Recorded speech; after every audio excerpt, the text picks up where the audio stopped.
3, 2, 1. Hello, my friends, my little YouTube friends. Welcome back to my channel. I'm hitting you guys with a full beat. Oh no, that's not good. I'm hitting you with a full beat today. I lied a little bit. I'm gonna give you this gorgeous eye look. I mean, it is so sultry, it is so sexual, it is so fantastic, it is pornographic. That's how beautiful I feel like it looks. I can't explain to you what it looks like in person. I don't know if the camera is doing it justice, but I did do this entire face makeup on this red carpet. So many of you guys on Instagram hit me up in the comments asking me to do a full face tutorial. So we are doing a two-part series. This video will be the eyes. If you want the face beat, I feel like the complexion is the beauty of this because I don't know if you guys see how matte and beat I am. I cried in this glam and it did not go anywhere. You want to get the complexion, the skin, and the lip and everything else on how I did this look, go ahead and click the link right over here. Without further ado, let's begin with my eyes. You are going to be needing two P. Louise bases to begin with the eye. I've already done my eyebrows off camera. As I've told you guys before, I am not the greatest person to watch for brows because I have bushy brow babies, unless I'm doing it on somebody else. So this color is called Rumor 05. It is more of a tan color, and this is called Rumor, what? Better what? Am I tripping? Oh, so one is Rumor 05. The other one is Rumor 0.5. So I'm guessing same color familia. So I'm gonna take the lighter tone, put it on the back of my hand, the darker tone on the back of my hand. That's what they look like.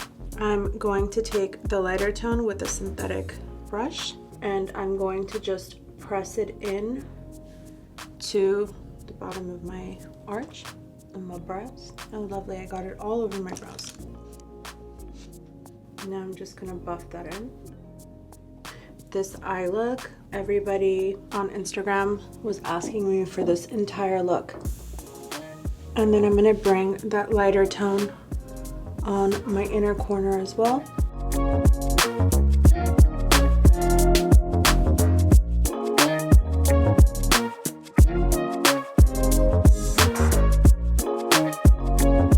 Taking the darker tone and placing it everywhere else.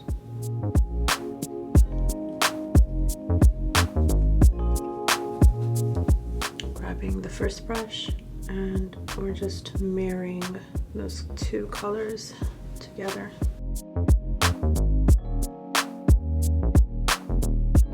These have become like one of my top 5 favorite shadow primers.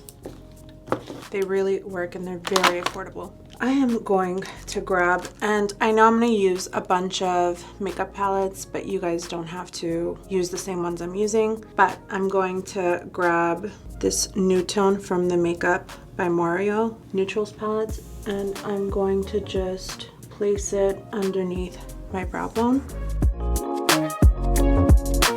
And I'm just packing that into my inner corner. I'm obsessed with these Huda Beauty palettes. This is the caramel brown one, and I'm gonna go in with this tone right over here, and I'm just gonna pack it in. It is hella pigmented.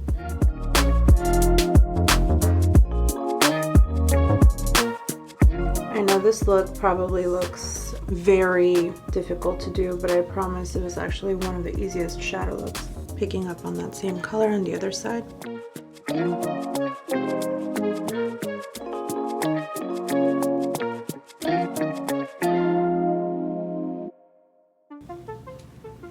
Going in with a feather brush back into the Huda Beauty brown palette and picking up on this brown color.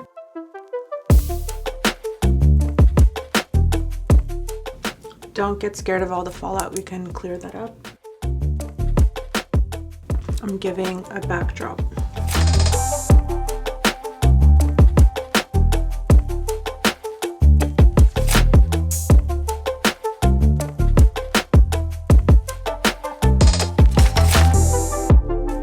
I'm also gonna go in with the residue into that crease right there.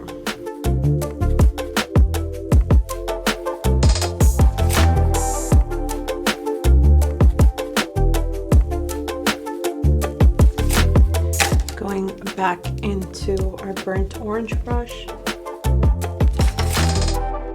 feel like this is like a beautiful fall look too.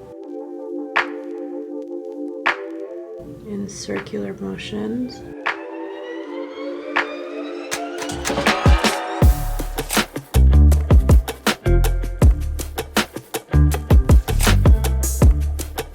And I always do this upward motion to see if I need to add anything.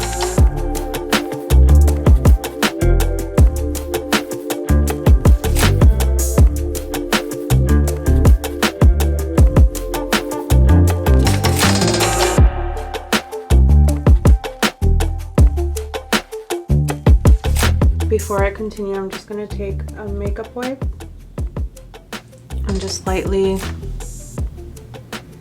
clean up underneath my eye.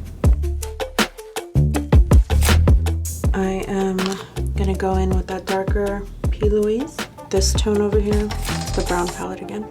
Pick up on a pencil brush, dip it in, make this weird face, and I'm going to go in underneath. Cleaning off that same brush, I'm gonna go in with this tone, packing it in. Not exactly at the inner corners, we're gonna leave that open, right around it, and then we're gonna go in with the darker tone.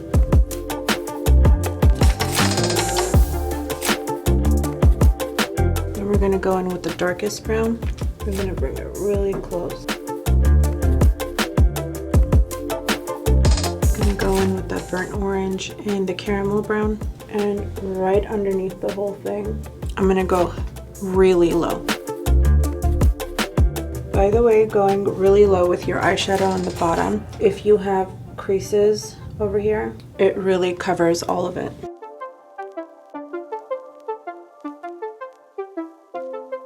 I'm gonna take a synthetic pencil brush and I'm just gonna blend that in together, going in with a wipe, just uniting all of that.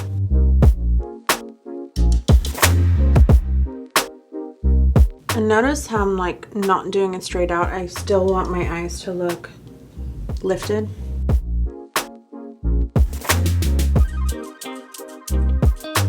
Using a flat brush, and I'm gonna take some Tatcha spray.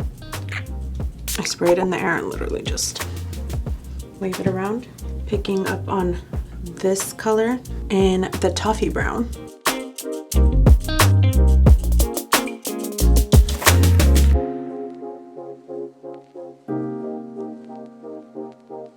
The pigments on these shimmers are like next level.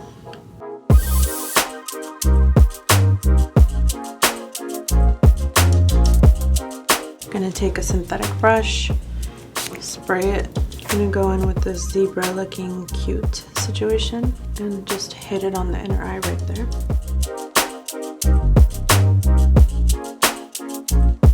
And I just pull it up into the rest of the shimmer.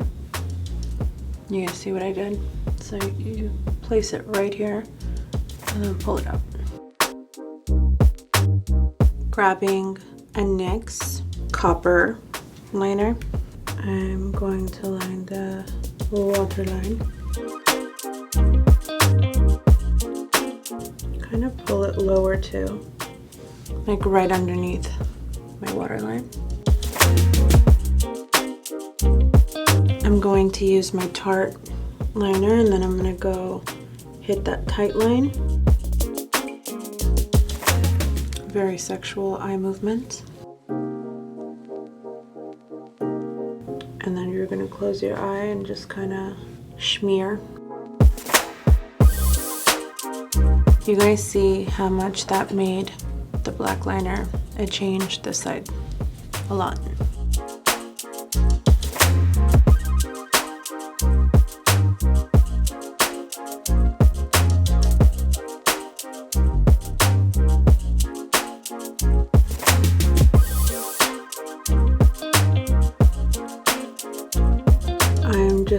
go on the edge with that black liner.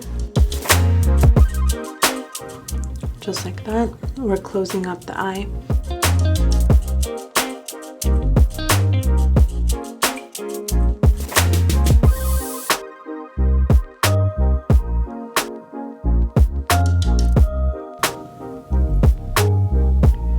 Gonna go in with a real hair angled brush and just make sure there's no harsh lines.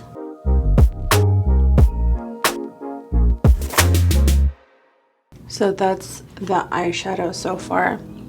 It probably looks like it's like 40 different colors, but it's like consistently 3 colors. I'm just gonna pop on some lashes and I'll be right back. This is the finished eye look. But if you guys want to know how I did a perfect complexion that ended up looking like this on a red carpet, it was just matte, like literally beat for the back. How do you say beat for the back seat? It was beat for the back seat. So go ahead and click on this video right here to get the complexion. I feel like the complexion was my favorite part of this entire look because this is a heavy ass eye to carry. If the complexion does not give it the push-up bra that it needs, the eye could look tragedy very easily. So without further ado, let me give you the quote of the video. You can be wild and still be very wise. I think a lot of people think that just because I'm spiritual, I won't throw hands, but sometimes you guys catch me slipping. You guys catch me slipping a lot. Like, I snap, I'm wild, I have fun. Just because I'm into spirituality doesn't mean that I have to be, I don't know, Gandhi or Buddha or all the time. It's okay to be you in whichever way that makes you wise. Like me being wild for so long, and yeah, I was a party girl, I think, for a moment, but that taught me so many lessons that I can integrate into my wiseness. So whatever that may mean for you, you can be wild and still be very wise. Comment down below if you guys enjoyed a 2-part series so you guys can get more in depth with me versus a 40-minute long video. Also, don't forget to like and subscribe, and till next time, I love you guys so much. Thank you for all the love and support always and forever.